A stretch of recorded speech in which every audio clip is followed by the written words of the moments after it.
Hi everybody, welcome to another Web Wednesday. I've been asked about follow and no follow links and what's the significance, so I thought I'd use a text editor to show you a little bit more about follow and no follow links. A web site is crawled by a Google crawler, and basically the crawler reads the text on the page, so it moves along, gets an idea of what that particular page is about.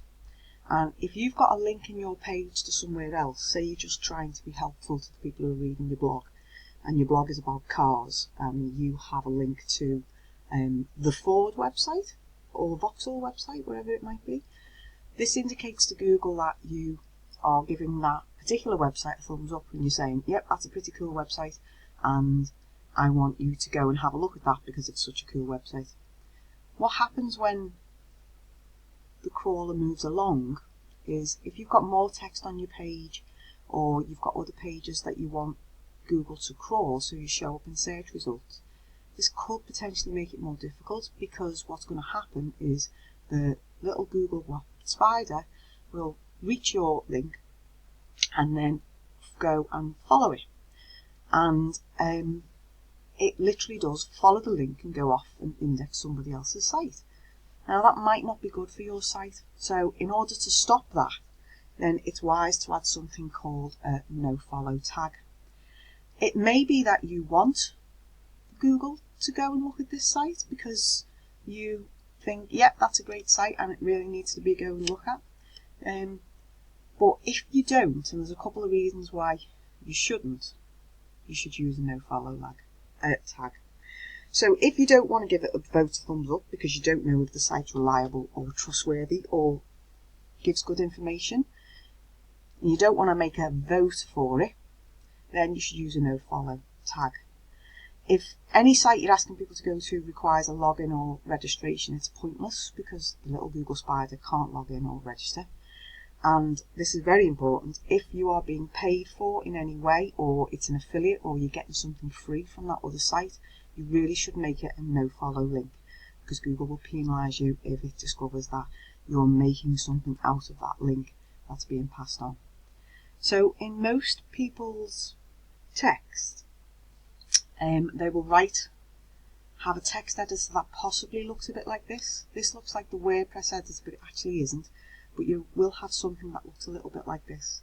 So you would normally just type in, and your link you would highlight, and you'd have something like this edit link, and the URL would be something like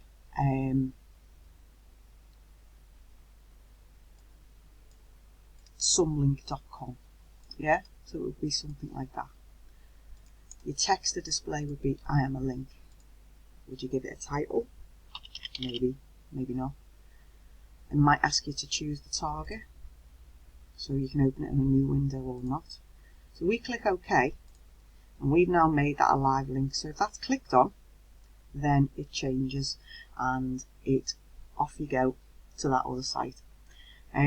So in order to make that a nofollow link, you have to add a nofollow tag, and most often you can't do that within your normal editor.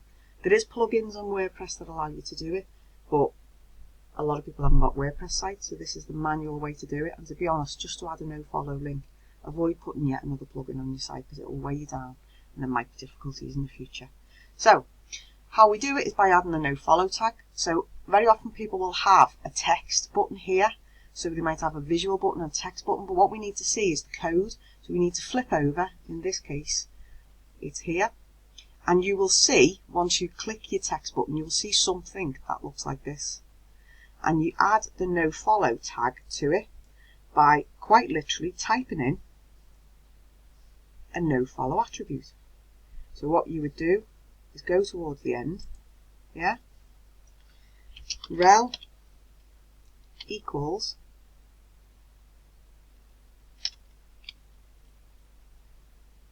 no follow.